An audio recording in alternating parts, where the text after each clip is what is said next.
Remember that parties use case law to strengthen their legal argument by telling the judge, in effect, that in a previous case with similar facts and/or similar legal issues, the higher court in the same jurisdiction decided that previous case in a way that favors the party's legal argument.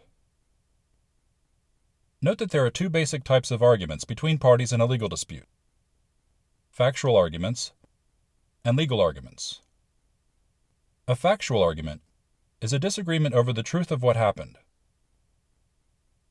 For example, if Henry claims that Nigel's fence exceeds 10 feet in height, and Nigel claims that his fence does not exceed 10 feet in height, this is a factual argument.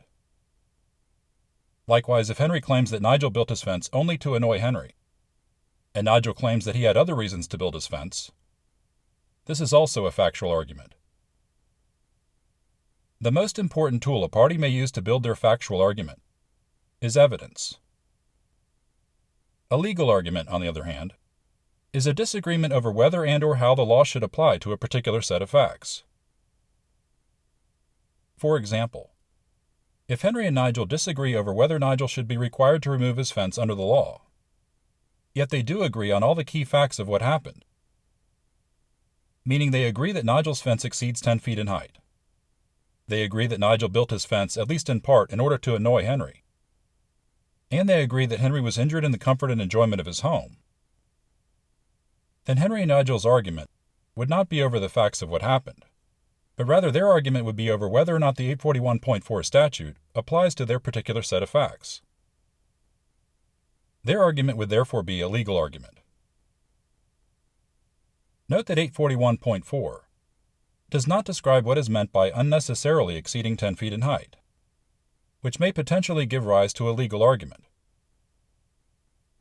For example, Nigel may argue that building his fence was necessary because he likes very tall fences, and not having one would negatively affect his well-being, and therefore 841.4 does not apply in this case. Henry, on the other hand, may argue that Nigel is reading the word unnecessarily too broadly, and that the legislature's intent in adding this part of the rule was done only to allow for rare circumstances where a fence over 10 feet in height may be necessary for something with much higher stakes than what Nigel is claiming.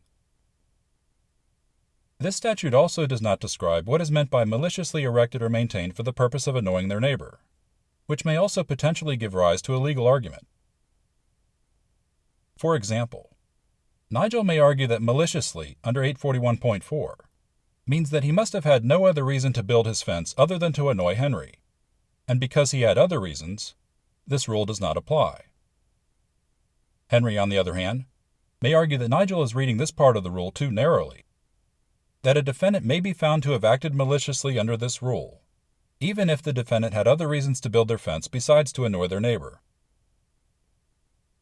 Therefore, to better understand where he stands under the law, Henry should determine whether and how appeals courts in California have ruled in previous cases where Section 841.4 was the controlling statute, and maybe more specifically, determine whether and how appeals courts have clarified the meaning of the words unnecessarily and maliciously within this statute.